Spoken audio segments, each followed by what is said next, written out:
I died. Strapped in a hospital, and something was wrong with my heart, and now I am broadcasting from the afterlife. Today, I'm going to introduce you to some of my ghost buddies that I've met since I've passed away. We're going to meet a guy who's known for doing inappropriate stuff. Not me, another guy. We're going to meet some other ghosts, one that likes to haunt an unusual place, and then just some other stuff I found on Backpackerverse. Today on the Afterlife special of Dead Rabbit Radio.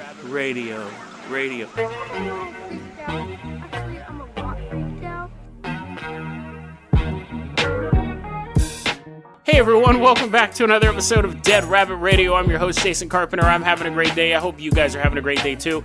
So this is part 2 of episode 333. If you didn't listen to episode part 1, it's totally fine. It was just a health update. And if you don't want to hear that, you just skip past it. It doesn't matter to me. If you're a new listener, you're not missing anything. I basically had a heart scare. Everything's fine. I was just reassuring people that everything is fine.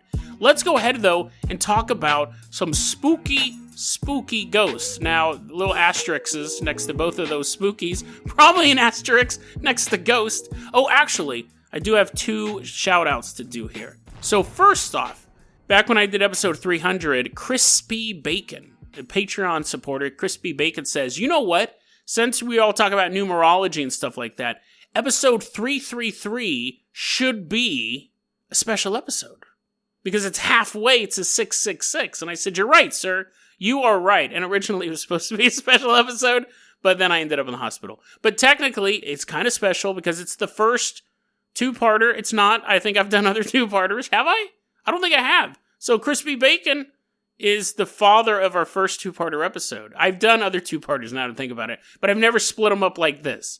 So all it took was my heart to go out of rhythm, Crispy, to get your wish. Secondly, let's say hello to our newest Patreon supporter. We have C. Knowles, Patreon supporter. And I felt bad about this because I wanted this episode to come out on November 11th. Instead, it's being recorded on November 11th. But his son, Casey, it's his birthday on November 11th, 2019. Woo, spooky day, 11/11. I actually saw a movie called 11/11/11. It was a really low-budget horror movie, and it was quite spooky. Don't let your kid watch it. But, well, it depends. If your kid's 25, go ahead. But because it is Casey's birthday, we're going to let Casey drive us around. Casey is going to be the man behind the wheel of the... We'll bring out the Carpenter copter. I originally was going to use the Jason Jalopy, but since we have a guest pilot... You're like, Jason, he doesn't know how to drive a helicopter. Come on, kid. Get inside. Here's the keys. So while he's getting it all set up, let's go ahead and prepare for our journey to these ghost people that I met when I died. I should also say right now, I didn't die, but I should also say right now, originally, this episode was going to be about near-death experiences where people have come back from bad near-death experiences. But I didn't want to talk about that after spending 5.5 hours in the hospital. So instead, we're going to talk about the aftermath of near-death experiences, death experiences. We're going to go hunt some ghosts. So fire up the copter, Casey. And right now we are headed to El Cerrito, California. He's a pretty good pilot, man. He knows his way around a cockpit. Is that what they call it in a helicopter? Oh, and I should say this too before I get started. Speaking of aerial aircraft, I get out of the hospital at 5:30. I go to the I show up at the hospital at noon. I leave at 5:30. I leave in the middle of a chase scene of Fate of the Furious. And I was supposed to be at the movie theater by 6:25 to see Terminator Dark Fate. I walked about a mile from the hospital to the movie theater and got there in time to see Terminator Dark Fate. And it sucked. But I will say this. The action scenes were really good. It was just the plot was a mess. And the plot was a real mess. The action scenes were decent. So anyways, if you like watching people get clawed in the face with a metal hook every fight scene, a guy just gets a hook to the face. It's basically Saw franchise in action form. On the poster, the lead character is holding a hook. Use another weapon. It didn't work the first 7 times. Action scenes are good, though. But anyways, there's this ridiculous aerial plane thing. We're not doing that. Casey's flying the helicopter. We're just flying around. We're not looking for dead franchises to crash into. Casey's totally just trying to concentrate as I'm just going off on these rants. He's like, dude, I've never flown a helicopter before. I'm petrified. I'm like, you can do it, kid. Slap him on the back. We're landing in Richmond, California. Sound like a transformer? Not a transformer. I wish. Helicopter lands. So we all get off, and I hope you guys brought your beach gear. Not beach gear. I hope you guys brought your pool gear, which is probably the same thing, honestly. Hope you guys brought your shorts and nothing else. Unless you're a woman, I guess I should. Or you have a nice bathing suit on. I personally prefer one-piece bathing suits. Okay, maybe that's not true, because I do have a lot of Sports Illustrated posters around my apartment, but I think in the wild, in public, I prefer one-piece bathing suits. I don't know what it is. On a poster, I prefer a bikini. There's nothing to do with the story. Anyways, forget that. So we're at this pool in El Cerrito. It's called the El Cerrito Swim Center. Very original name. Now, apparently, this pool... This is an interesting one. This is interesting. Apparently, the pool is haunted. A haunted pool. Now you go, Jason, isn't that what happened in Poltergeist? The pool was haunted. Technically, the house was haunted. The bodies just came up out of the pool. But this pool is haunted. Supposedly, this pool was built on a... I don't actually know. I don't think there was ever a reason why it was haunted. But here's what... It's haunted, okay? According to multiple websites around the web. So what happens is they hate a crowded pool. These ghosts hate a crowded... So basically, the ghosts are just people who are alive. Nobody likes a crowded pool. You're in a pool, and you're swimming around, splashing. Now, these ghosts, if the pool is too crowded, the water gets cold. That's a sign that the ghosts are mad at you. Now, that's also a sign that the pool is closed, or that the pool, they're trying to save energy. The manager of the pool is like, oh man, my electric bill's so high this month. Turns out everyone's like, it's cold in here. He's like, what are you going to do? It's ghosts. It's dead people. And they're like, Or that it's in California and their energy grid sucks to begin with. I can say that as a longtime California resident. This all happened during the Gray Davis administration, during the rolling brownouts. Everyone's like, why is the water so cold? It must be ghosts. Also, there are reports that if you're in this pool, the ghosts will grab your feet and try to pull you under, which again is any living person in a pool. Now, not any, I've been in a lot of pools in my life. I don't know why I'm not bragging. Everybody has. But when you're in a pool, they're actually quite boring. Like, you're like, oh man, I can't wait to get in the pool. Everyone take your shirts off. And I take my shirt off now, but I was one of those kids who didn't take his shirt off. And then I got to the point I was like, why don't I take my shirt off? It makes me way heavier. One, I'm already heavy. I get in the pool, and now I'm even less buoyant because I have this shirt on. Two, I don't care what people think, so I started taking my shirt off. But I used to not to take my shirt off, probably until I was like, I don't know, 13, 14. I was the chubby kid. I'm still chubby, but I don't take my shirt off. I don't care. Take my shirt off walking down the street. I don't care. But anyways, you get in the pool, and you're like, oh yeah, woohoo. And then you're like, 5 minutes later, you're like, this sucks. Unless, like, you're hanging out in the pool with your buddies, but even then it sucks. It totally sucks. Being in a pool is actually quite boring. So what do? You start horsing around. You start pulling people's feet. You start pretending to drown them or actually drown them. Play chicken, stuff like that. So these ghosts are basically just doing what humans do. Which, to be fair, you're saying, Jason, isn't that what all ghosts do? Not necessarily. Like, if you go to a haunted baseball park, you don't see balls flying around, which would actually be pretty dope. What I'm saying is it's most likely probably people you can't see. Non-invisible people. It's probably just people directly underneath you pulling on your feet. Now, we do have a first-person encounter from El Cerrito Swim Center. This comes courtesy... Now, you may go, hey, Jason, do you really have to talk about this website? I thought you stopped talking about Backpackerverse. I almost died yesterday, man. I didn't. But for the joke, I almost died yesterday. Give me some more Backpackerverse. I also, while I was watching Terminator Dark Fate, I thought I might have died if I hadn't gone to the hospital and my heart just wouldn't stop beating. It most likely wouldn't have, but for dramatic effect, as I'm watching Terminator Dark Fate, I go, it's quite possible that this might be the last movie I ever watch. And it was not up to snuff. But I could have seen Midway, so, I mean, I don't think that movie would have been much better. I'm going to see it later this week. Maybe, I don't know. Feeling kind of bummy. Because my heart rate can only get so high. It can only get up to like 89 or something like that. Anyways, you're like, Jason, that's a normal heart rate. I'm like, yeah, but not for me. I'm an exciting man. We have a first-person encounter from Backpackerverse. I'm going to read you this quote, and you tell me if you know what this first part is. A young man who happens... puberty started all of a sudden. A young man who happens to be a video psychic... used to train in the swimming pool center, had such a terrible encounter with the angry spirits that he decided to change pools.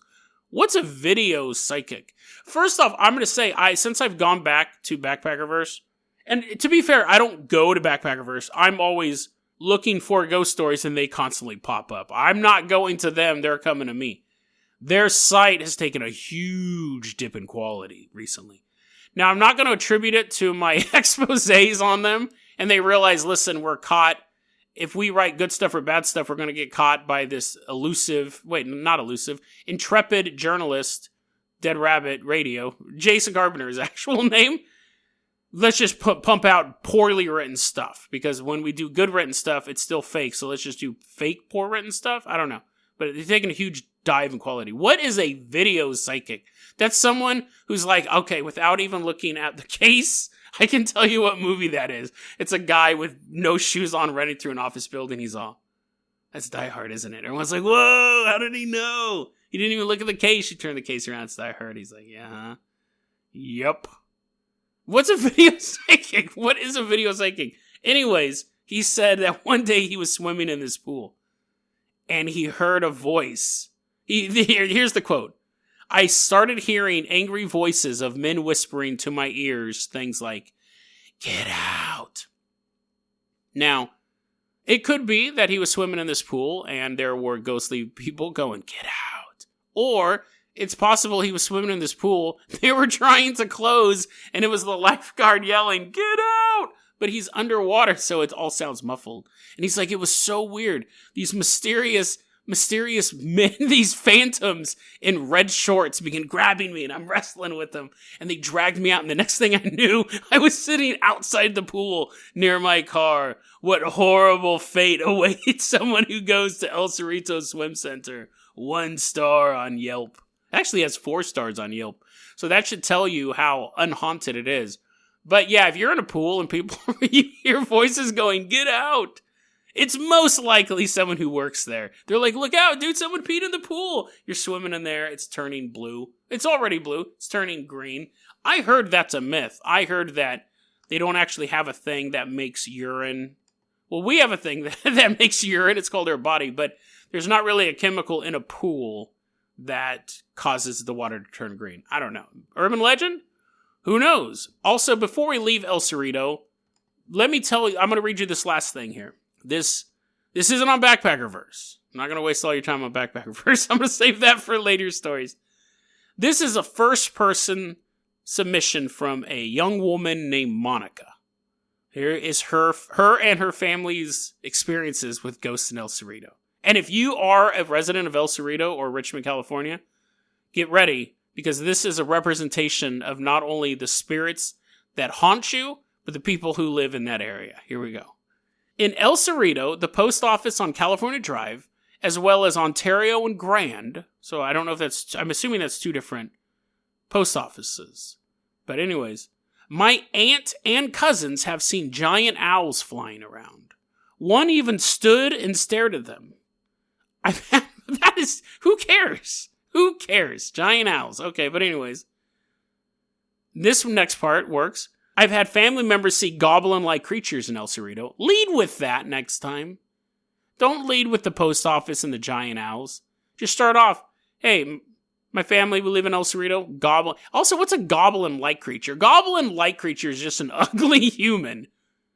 A goblin is a goblin. A goblin-like creature is a human who looks like a goblin. Imagine that you're a ghost investigating. You're walking around talking to people and you're like, hey man, have you ever seen any ghosts in El Cerrito? And this woman walks up to you and says this actual quote. My uncle said he saw a man on a horse. Was it a ghost man? Was it just a regular dude on a horse? Oh, no, that's the whole quote. My uncle said he saw a man on a horse. Was he at a dude ranch? Where? Was it this in the middle of the city? Was it in an office building? Did it appear before him? Or was it just a man on a horse and he's never seen a horse before? What's that? That is so confusing. And that comes right after the goblin-like creatures. But let's wrap it up with this. My female cousin said she saw a man with money bags at her house. Did he have a Loomis? Did he have a Loomis uniform on? Was he walking out of a bank and loading up an armored car? These details are important. She does go on to say that she's picked up weird conversations about money and thieving, like she's heard it in her head. She finishes her comment, this is the Wild West, and wild it is, don't walk around late at night. Submitted by Monica. So, giant owls, nighttime, sure, don't walk around at night. An owl might stare at you. Goblin-like creatures, you might see ugly humans in El Cerrito. You might see a man on a horse, and you might see a man walk around with money bags. Don't walk. None of those pose any danger to me. It should just be don't walk out at night. This is California, and the crime rate is insane. You're going to get stabbed by a meth-addicted homeless man. He may or may not be holding money bags at the time. Most likely will not, because he's a meth-addicted homeless man. Maybe on a horse? Who knows? That would be interesting. A homeless... I guess all cowboys were technically homeless. The home was the range, right? Maybe homeless people are just reincarnated cowboys, and they have no cows to rustle, and they just feel the pull of being outdoors and sleeping under the stars and severe crippling drug addictions. Let's go ahead, hop back on the Carpenter copter, Casey. We're going to fire that guy back up, and I hope you guys are aware now this is going to be a long episode, because it's a special. It's the Halfway to Hell special. We're going to Sutter Creek. Sutter Creek, California. All this stuff takes place in California, by the way. So he's not flying too far. I don't know how far away Sutter Creek is from El Cerrito, but we're allowing Casey to do some loop-de-loops and stuff. Oh, you're like, Jason, that wasn't part of the deal. You bought a bunch of marbles when we were in El Cerrito. They're going everywhere. Every time. Can you even do a loop-de-loop? You might. Casey can. The helicopter keeps spinning around and around. You're like, oh no, I bought yogurt. Everything you bought needs a lid. Like, I'm sitting there with pizza. Technically doesn't need a lid. I guess it comes in a lid. I'm eating just a hamburger patty, so I'm good. I can put it in my mouth and then it just flies up into my teeth and like automatically I bite it like I'm a cartoon character, apparently. Whatever. We land. Okay, the circus is over. I don't even know if physically that's possible. If you could hold, think about it. Let's figure this out. Okay, it's a special episode. Almost died. You can bear with me. If I held a piece of meat in my hands, which that is not an if. I do that every single day. If I'm holding a piece of meat when I'm holding a piece of meat in my hands, and I go to eat it, I go, ar, ar, ar, and my teeth chew up the meat, right? But what if I held my mouth open and this is a real legit question, this is not a bit. If I held my mouth open and I took the meat and I moved the meat up and down, I kept my mouth open, could I eventually, obviously I could, but could you eat it like that? Could I go, ah, ah, ah, ah, ah, ah, like I'm basically sawing it with my teeth, up and down, up and down, up and down, and then eventually a piece of meat falls into my mouth. Now, I'm not going to try that, because it sounds like a huge choking hazard, but I bet it's possible. I bet if you happen to get like stung by a bee right on the jaw and couldn't move your mouth, you could just see like a hot dog, and then a piece of hot dog falls in your mouth, and then you choke.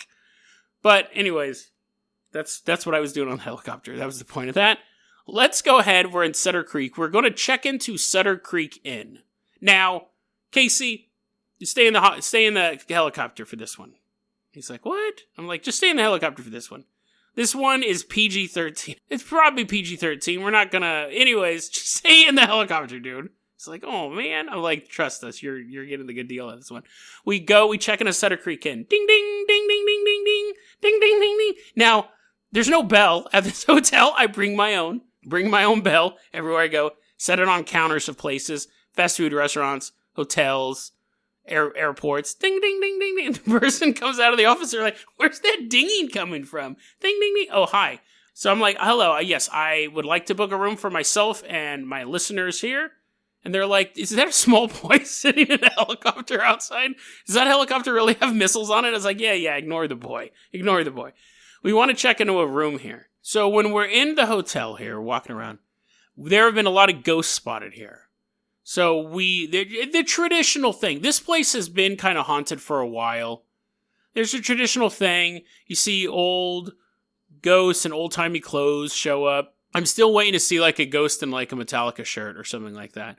It's always like big old ribbons and they're not birthday presents, but like big old bow ties and fitted vests and stuff like that. I want to see ghosts that are poorly dressed. I want to see ghosts in tank tops and torn underwear, and I want to see just like slobs. Most people die as slobs. Most people die as they're naked a lot of times, or they just die and they're slobby. But when their ghost shows up, they're in full Elizabethan garb. What if I died right now, my ghost would show up and I'd be dressed as like a pikeman from Napoleon's army? That would be a trip. I'd be like, oh, what? This is pretty dope. I'm poking people with my pike. People are like, that's weird. Like, we always knew Jason was into like podcasts and bad movies. We didn't know he was a Napoleon War reenactor. It's quite odd. But anyways, ghosts in old-timey clothes walking around.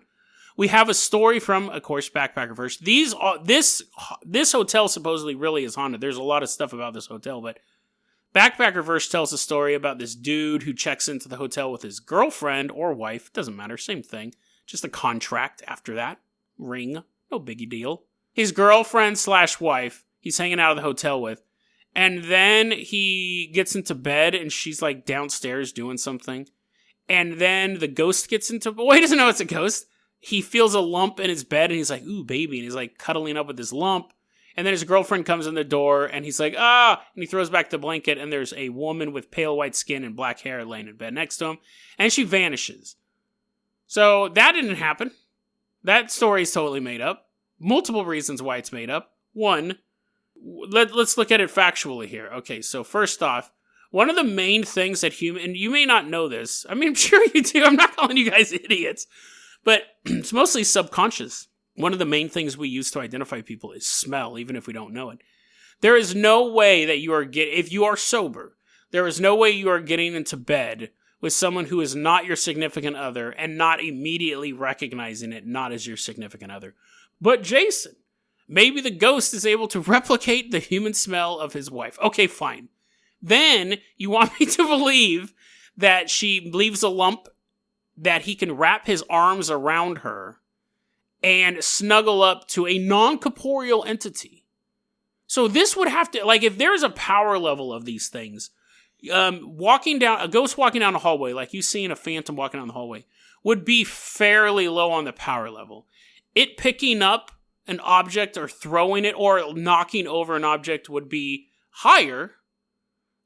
Turning electricity on and off would actually be probably easier to do than moving stuff over, unless it's actually hitting the light switch, which it never is, conveniently. It's always something happening in the wall.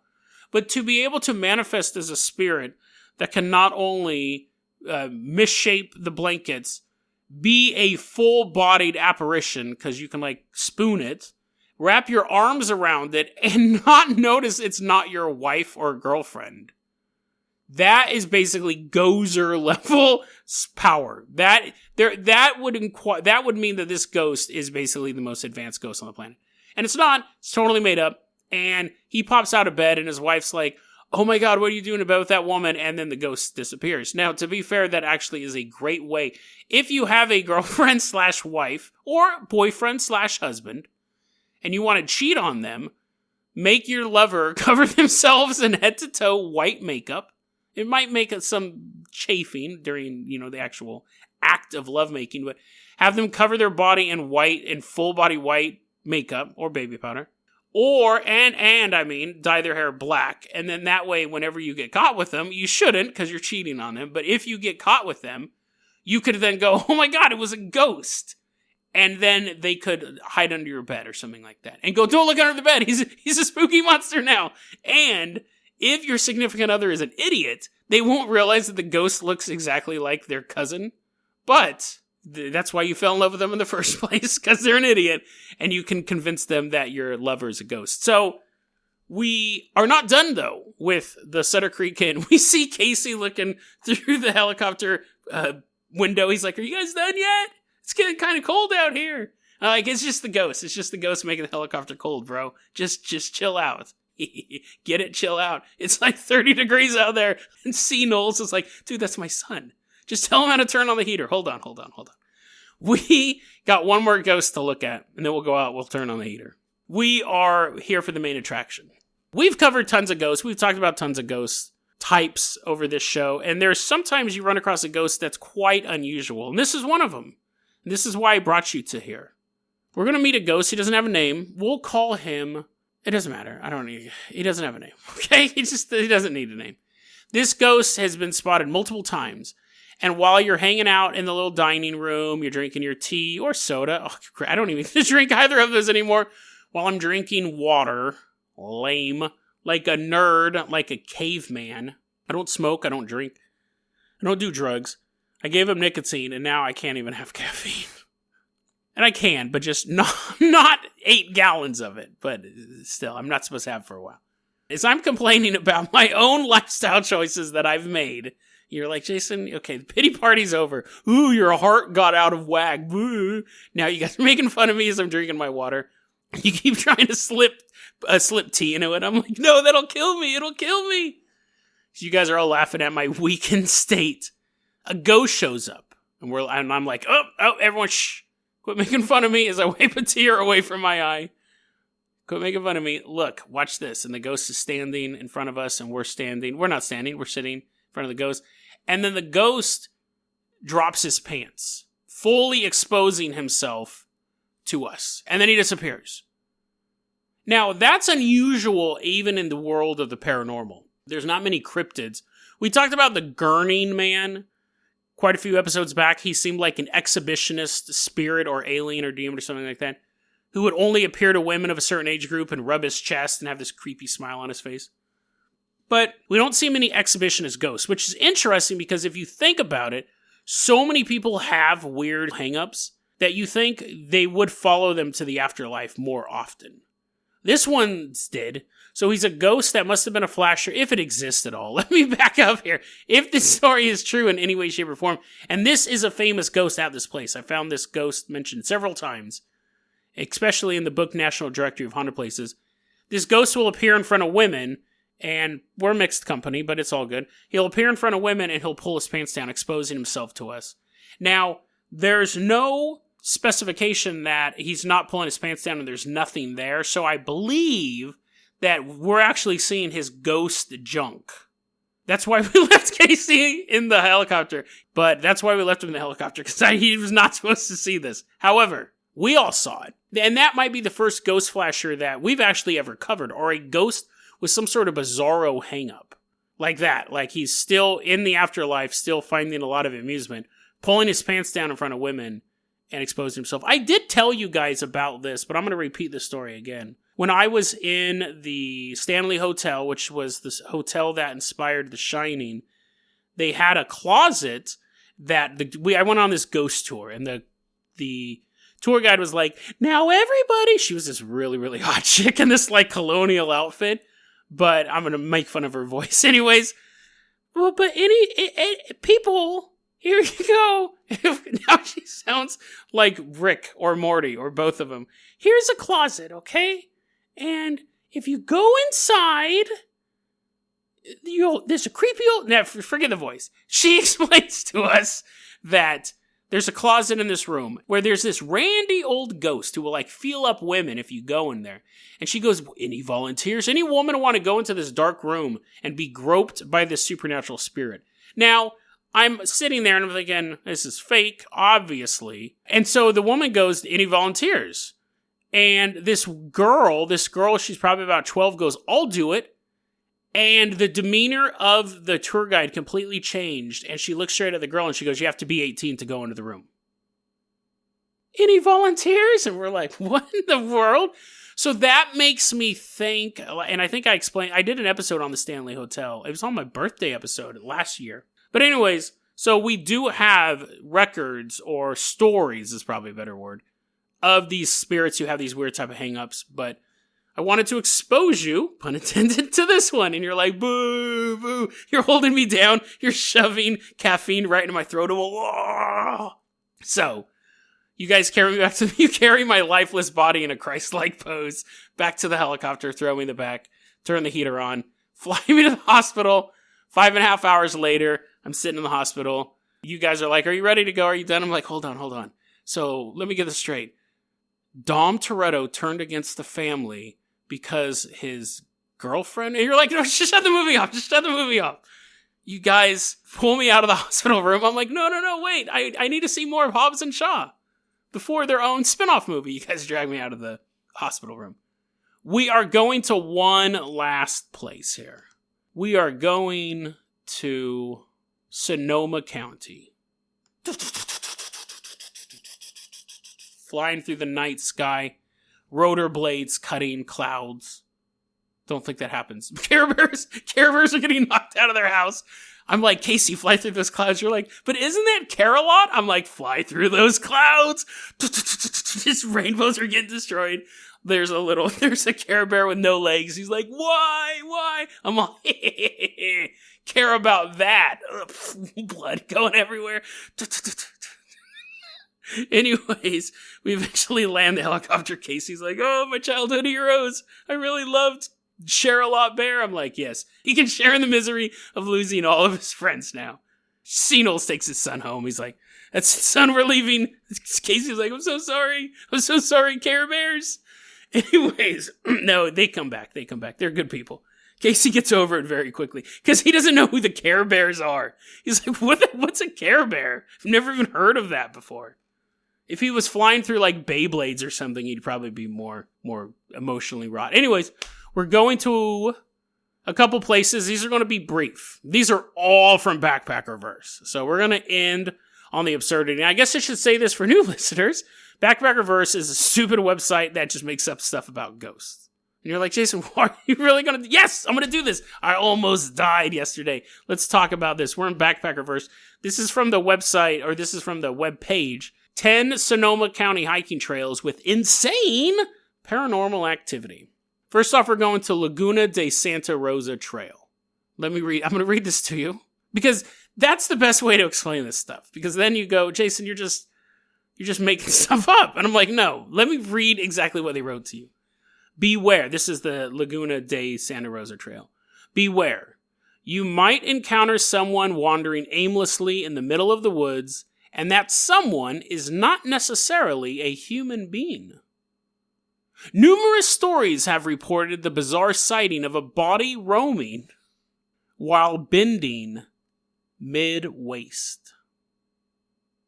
What does that even mean?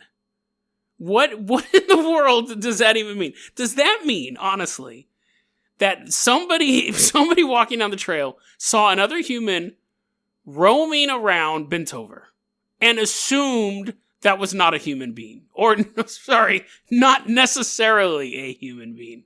Because if that's the case, if that is the litmus test we use for the paranormal, then the world is surrounded by ghosts. You can go to any place where there's a penny on the ground and someone's like, you're like, oh no, the invasion has begun. Go to an old folks home. Just walk by a yoga studio and see a bunch of people bent over. When this guy walks by the yoga studio, he thinks it's full of ghosts. He thinks Paranormal Activity 8 is taking place. Just a bunch of people bent over.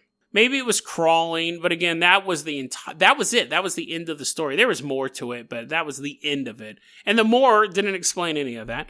Now let's go to Pygmy Forest Trail at Salt Point State Park. Let me read this verbatim to you, because I think it has a great setup. There is a little-known story, i.e., I just made it up for the sake of this article. There is a little-known story of a small girl who looked exactly like the doll she owned. And I was like, ooh, cool. A story about a girl turning into a doll, or the doll wanting a twin sister, or the doll is her twin sister. Trapped. That's what I'm thinking. Rumors say, this is back to the quote here. Rumors say that years ago, she got lost in the forest while carrying her doll. Oh, maybe the doll's going to help her find her way out. Or maybe when rescuers show up, there's 2 dolls. Or the doll takes over the girl, so the girl is still trapped in the doll. Whatever. Let's move on to the quote. She never made it out and died alone. Now her spirit wanders the forest, doll in hand, seeking aid from hikers. Will you help her? What? Why did you... That's the whole thing for that one. Why would you build up the fact that the doll looked like her? Like, am I wrong to be disappointed in that? A girl has a doll that looks exactly like her. She gets lost in the woods one night. And then she just never gets found, and she still carries the doll around. That's stupid. That's dumb. Like, I was so insulted by that one, because it actually set it up to be kind of creepy. It could have said, some people say that the doll is the kid. That's okay. So maybe it's a little convoluted, but let me rephrase. Let me do this right now. There's a little known story of a girl who used to carry a doll around that looked just like her. And one day, the girl got lost in the forest. A couple days later, the little girl was found by rescuers, but she didn't have her doll. They didn't think anything of it. But when they brought the girl home to her mother swore, "That's not my daughter. That's not my daughter." Bam! There you go. What was that, like 5-6 sentences? Now, it makes it a little more scary, like you're thinking, did the doll possess her, or did they change places, or whatever? Not... She still has the doll. And I love this last... Okay, now her spirit wanders the forest, doll in hand, seeking aid from hikers. Will you help her? Yes. Yes. If I am in the middle of the woods and a little girl shows up and says, "Oh my God, I haven't eaten anything in days. I've been lost. Will you help me?" I'll say, like, yes, I will help you. What type of old... And it doesn't even say that she kills you if you don't help her, or if you do help her, or whatever. She's just a little... Yes. Who reads that and goes, no way? Because even if it's a little ghost girl with a little creepy doll, you go, yeah, I'll help you out. And you take her to the edge of the forest, and she goes, "Thanks, stranger," and then she disappears. There you go. There you go. Now, if they said she also has a collection of G.I. Joe action figures that are in the shapes of the hikers who tried helping her in the past, creepy. Again, then I go, no, I don't want to help this girl, because I don't want to turn into Shipwreck. Shipwreck was actually my favorite G.I. Joe character. So funny. There was this episode of G.I. Joe about Shipwreck. And this is going to trip some of you guys out, because this is a true Mandela thing, or lost media, however you want to put it. One of the best 2-part episodes, I'll talk about this because this is my 2-part episode. One of the best 2-part episodes of G.I. Joe, because they always did like 5-part episodes and stuff like that. They had this episode, and this totally fits with the podcast too, so I'm not just going off on a rant. They had this episode where Shipwreck, who was like the sailor G.I. Joe, so Shipwreck is involved in this huge battle against Cobra. And something happened, he gets knocked out or something like that, and then he wakes up, it's 10 years later, and he goes, whoa, like, what's up? And then he's like, "Have I been in a coma for 10 years? They said, no. You've been in a coma for like 3 days, actually. You did get injured in that battle, but then G.I. Joe actually defeated Cobra, and you were instrumental in that, actually, but you've lost your memories. Like, you just recently had this new head injury, and you've lost the last 10 years of memories.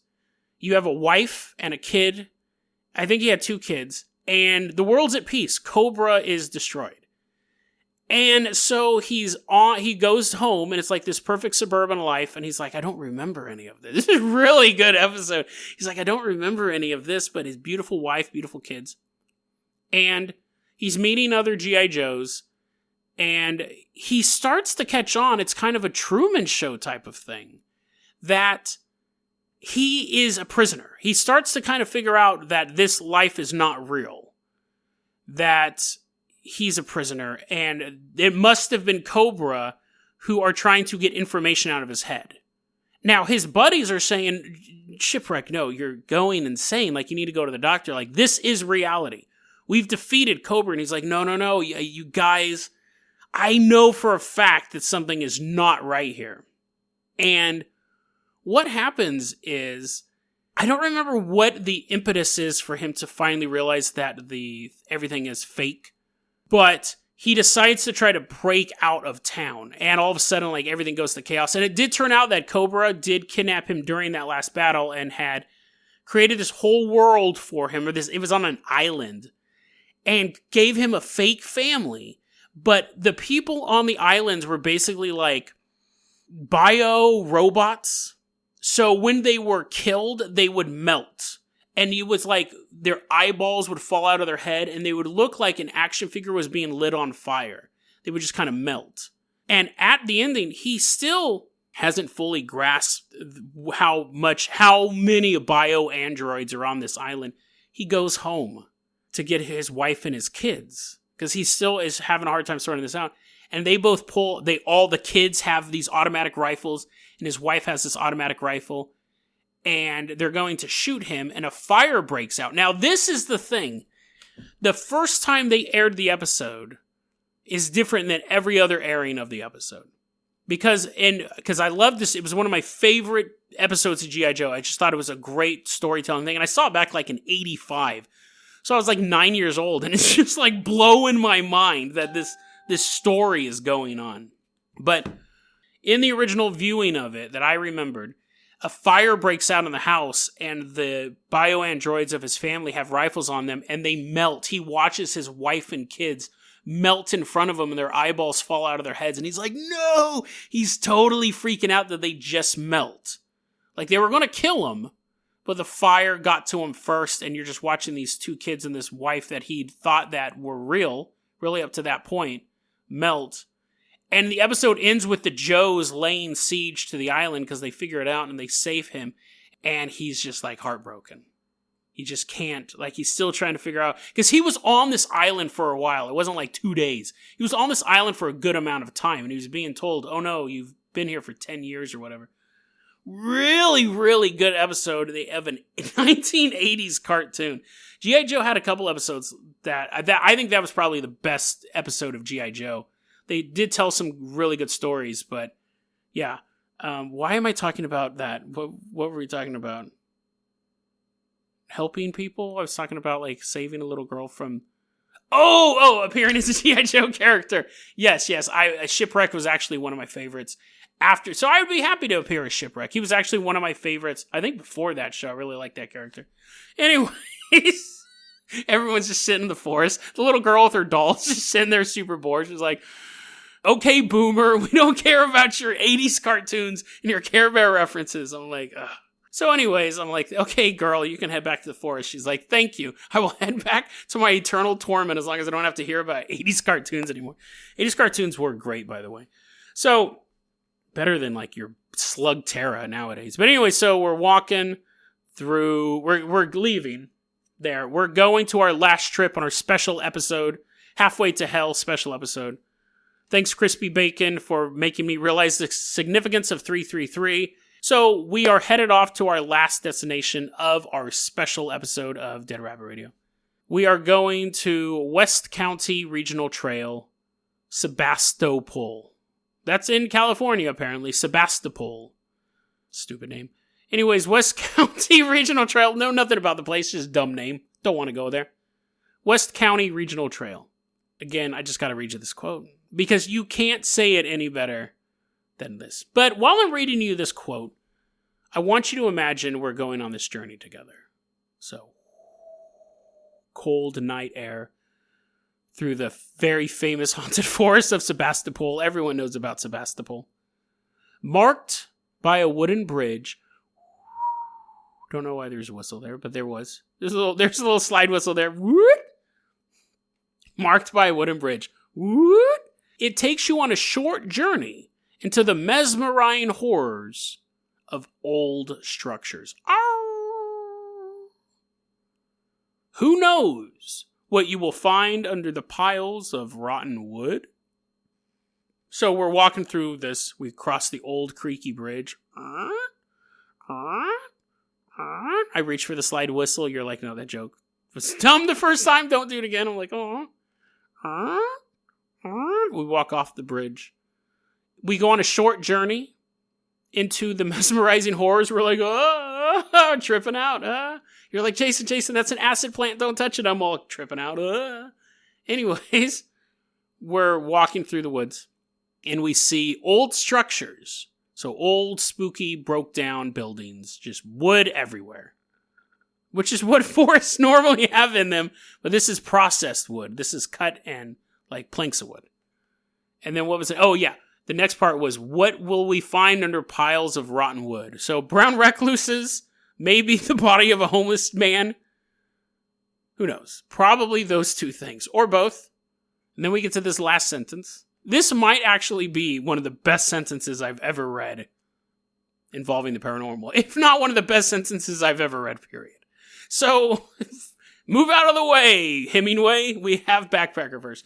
We're walking through this forest late at night. We see a pile of rotting wood. We're moving it aside. And then we have this quote. Some hikers report a strange apparition. Here's the first part, which we need to figure out.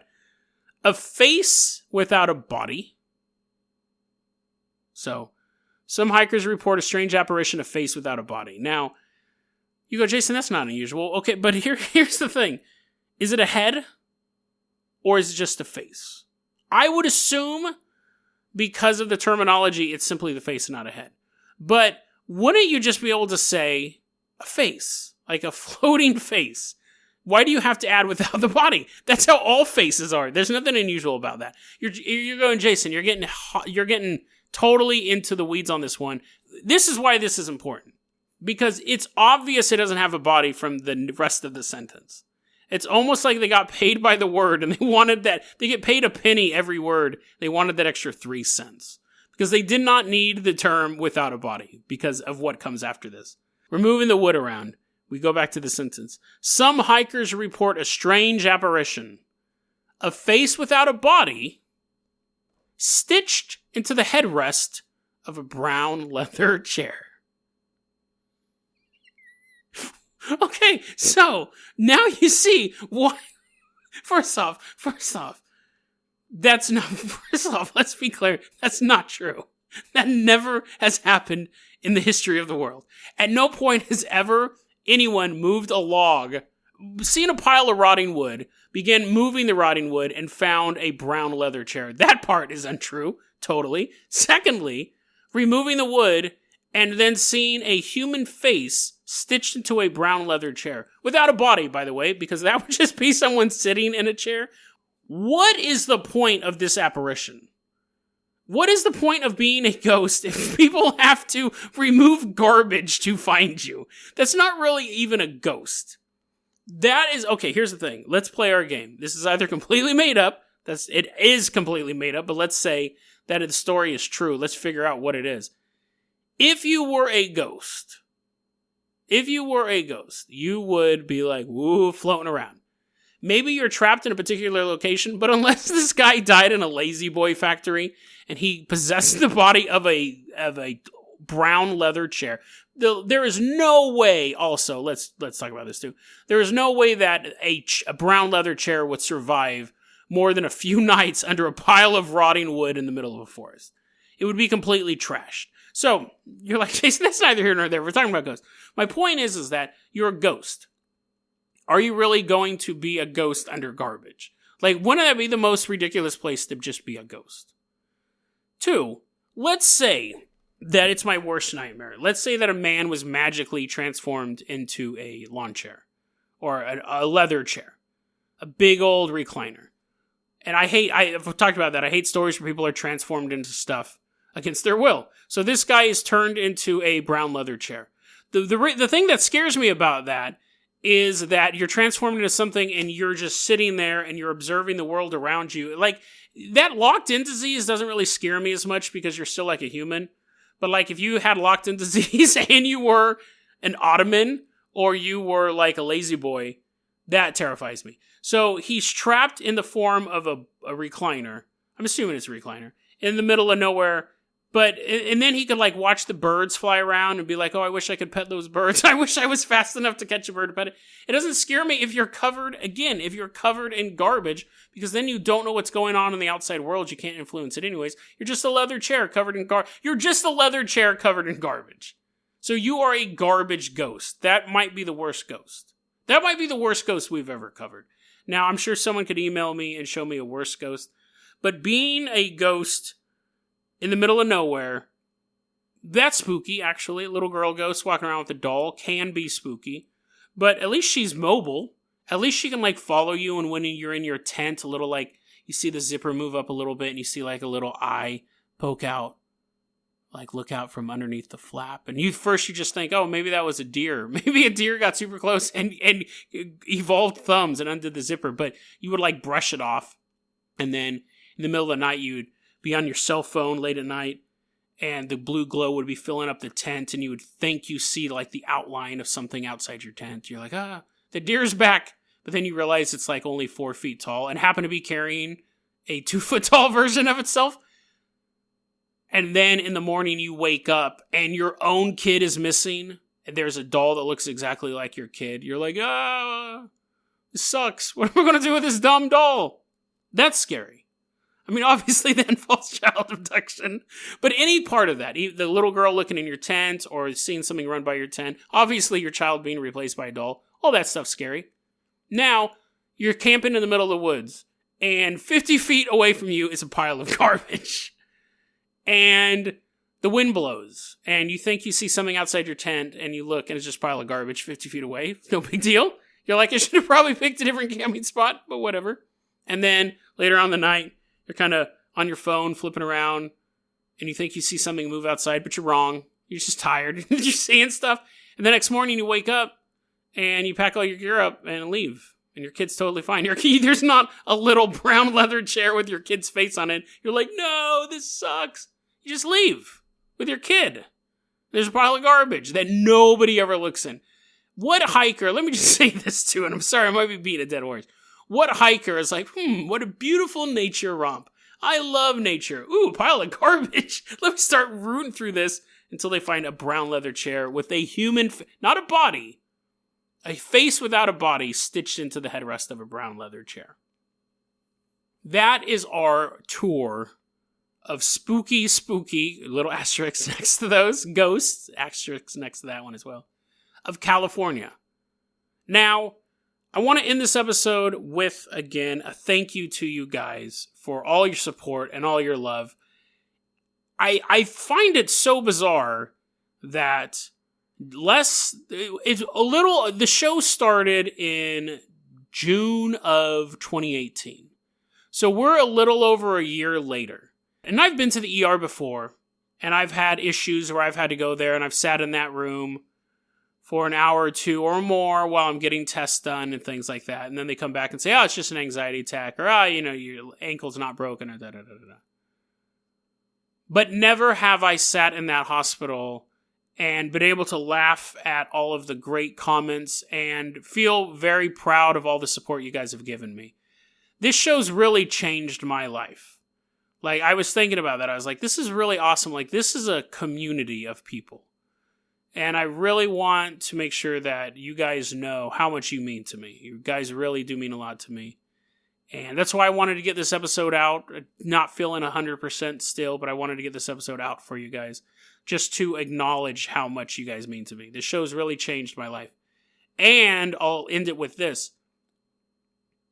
I almost didn't do the podcast. We've talked about this a couple times. I was a writer before this, and I had some other projects before this, and I just kind of fell into this one day. And I implore you guys to find those projects that are going to change your lives as well. You may fail a couple times. I've failed a couple times at other projects.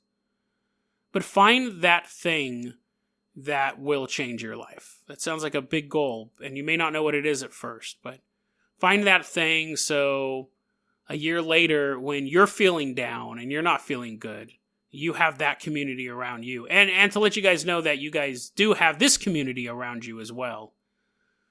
But, yeah, find that thing if you can. Because it's weird. I mean, again, my life has radically changed since I started doing this show, and I really, really appreciate all you guys, all your support, all your love, all your jokes. But it also wasn't Veronica the Haunted Doll. Had nothing to do with this. It's totally fine. I love you guys. DeadRabbitRadio@gmail.com is going to be our email address. You can also hit us up at Facebook.com/DeadRabbitRadio. Twitter is @DeadRabbitRadio. Dead Rabbit Radio is the daily paranormal, conspiracy, and true crime podcast. You don't have to listen to it every day, but I'm glad you listened to it today. Have a great one, guys.